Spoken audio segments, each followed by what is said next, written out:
Hey everybody, MBG here today with a look at the brand new Tyranids. This is stuff we've never seen before. This is issue 41 of the latest White Dwarf, and it's definitely been very much talked about over the past week or so. As soon as these pictures broke on Monday, it looks like the White Dwarf staff has once again been eaten by the Hive Fleet here. So getting into it, they got lots of new stuff coming out. We got some surprise marine releases for the Dark Vengeance, some expansions and things like that, and of course we've got the double kit right here coming out as well next week, and then supposedly we'll get to that too, but there's some campaign rumors in the air. So let's take a closer look at the newest big baddie. This is the Tyranids, which is basically like the Mycetic Spore pod thing that comes down from space. It can transport, up to 20 capacity for the Tyranids, and it's pretty neat. I mean, it's a really cool looking kit. Just from glancing at it, it looks like it separates right here, and you can either install it with this, or you can keep this off to make it the flat pod version. There's also some pieces here that can position these armor plates for re-entry or open for where after it's landed. Of course, you've got this big gaping maw right here, which I guess supposedly is the disembarkation point for the occupants of the pod in orbit, and then they kind of get into it in descent. And then we've got the Sporocyst, which is, interestingly enough, it seems to give off or amplify the synapse some, and it's I like it. I mean, it's we'll talk about that here in a minute, but just kind of looking at the design here, we got these panels here that can be installed just kind of like I was saying between the two, where they seems to have a piece here that kind of attaches, or you can keep it off, and then these things can be positioned this way. But as we'll see in some of the pictures here in a few minutes, these panels can also be installed flipped down or flipped up in the Spore Mine Tyranids configuration, or in the pod configuration. And then we've got these guys here, which is a whole nother thing. What were these guys called? The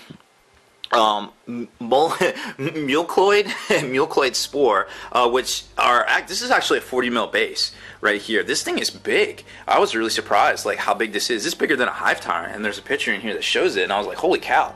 And these are kind of interesting because they're pretty strong actually in game. So here you can kind of see pardon the glare here, I'm actually on the road, on the way down to the 11th Company GT, so I stopped off at a friend's house to record this as we're all getting ready to head on down there. So here we can kind of see where you've got these armor plates extended as opposed to retracted.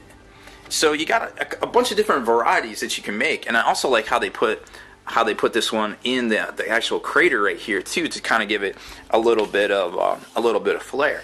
So then we've got the new releases for the Astartes, which you can kind of see right there. You got some Dark Angels and some Chaos Space Marines, kind of a little upgrade pack where you get some Ravenwing Bikers, as well as a Dark Angel Deathwing Knights, and then a Dark Talon as well. I'm not sure if this is a kind of like a Christmas thing, or we're going to see this as a standalone release. And then you've got a Land Raider, some Terminators, and some Raptors as well. So kind of like reenacting or adding on to the Dark Vengeance starter set. And then for Chaos, we also have this brand new Scions of Nurgle set, just to give you some extra dudes for playing and reenacting basically the Glockhan, some of the Glockhan battles and things like that. From Forge World, a little bit late, but we've you can see some of the new releases here. Archmagos and the Tyranids Armored Conveyor. These have been out for, I don't know, I want to say like a month or so, but pretty neat kits nonetheless. The Tyranids is actually pretty good for playing AdMech in Horus Heresy. I don't think it's legal for 40k play yet. Then for Fantasy, we've got a new battle, new custom battle here, which is kind of neat, but nothing to write home about. Then we get to the rules for the Tyranids themselves, which everybody seems to be buzzing about. The 75-point drop pod, which has the transport capacity of up to 20. So they kind of get into it on this article here. So if you read anything, definitely read this first section here, where they kind of give you some tips on how they envision, I guess, how the designers envision this being played. And then it kind of gets into like what to put in there, what to embark, maybe some different strategies, stuff like that. I'm actually more impressed by the Sporocyst, where this thing, like I said, it extends the synapse, but it also infiltrates. So you can put this bad boy right on top of objectives, which is kind of crazy because this thing's huge. So you're not going to get within 3 inches. You're going to have to deal with this big monstrous creature sitting on an objective, and it's a monstrous creature. You know, it's got, look at this profile. It's got 3 attacks, sitting still. Toughness 5, strength 5. Yeah, it's got a 4 up, but dang, it's a monstrous creature. Like, you have to dedicate a lot of stuff to go deal with this thing to get it off an objective. Then we got the Mucoid Spore Cluster. Well, it's 15 points, but they work just like the normal. The normal spore mines, except for their strength is strength 8 AP 3 rather than strength 4 AP 4, and of course it goes up depending on how many are in the cluster, which is really super interesting. And now I got to go back and review the rules for exactly the I think it's called the floating bomb special rule, just to see exactly how these work. But at first glance, these things are no joke. And another thing, too, is these can make them once per game, supposedly, right? So, some interesting stuff. Like, do you go with some spore spore pods to drop in and deploy some stuff? And think about this, too.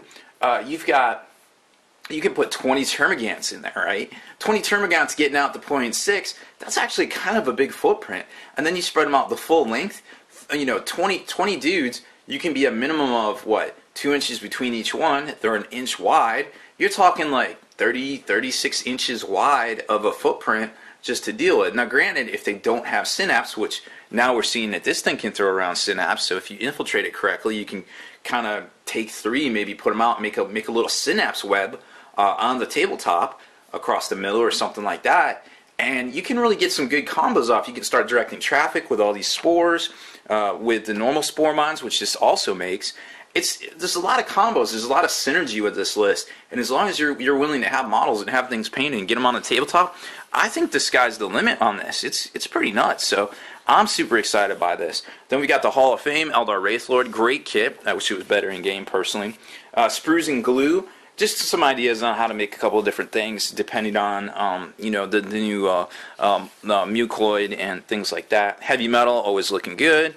And then we get into the paint splatter article, which honestly wasn't that good. They kind of showed you different things about their hobby brushes and different shades, how you can prime model white and use some of the different shades or washes. They're technically washes, but GW, of course, can't copyright them. But, God bless them. You got to protect your IP, right? So they just kind of get into that. Not super exciting. We're not going to, probably not one to write home about, but everybody's going to be buying this for the Tyranid rules. Some interesting Astra Militarum guide to the Tyranid Tyranids site. You definitely got to read this if you get it, because it's like, this thing is stupid. It'll disintegrate upon impact. Oh, here's a picture I wanted to show you right here. Check this out. That thing is ginormous. That is one of the new spores, and that is a hive tyrant. Without wings still, but still. It's really big. Really big. So obviously not going to get too much of a cover save. And that's pretty much it for this one. But then when we get to the back, we start seeing this. Hey, a new campaign begins. I wonder what that could be. Give me some Blood Angels. I am ready for that. So that's pretty much it for this one. Lots of new rules. Hopefully we'll see maybe a 2nd edition Tyranid. Actually, I couldn't even see them putting out a 2nd edition Tyranid Codex. That thing's not even a year old. That would be just embarrassing in my opinion. But we'll probably see an FAQ or some sort of campaign release book where it has these rules in it. I could definitely see them going that way. Kind of how Malifaux used to do, kind of how Privateer Press does it with like their expansions and things like that. You get a whole bunch of rules in one book, a bunch of things for different factions, and then you can just keep putting out stuff. Eventually, a couple years from now, we'll have a double faction, like maybe Tyranid 2nd edition Codex or something like that. It definitely works for Forge World. I don't see why it wouldn't work for Games Workshop, right? Overall, that's all I got for today. Make sure you stay in the trenches. Subscribe to this YouTube channel. Check out the blog, spikybitsblog.com, and listen to our podcast, forgenarrative.com.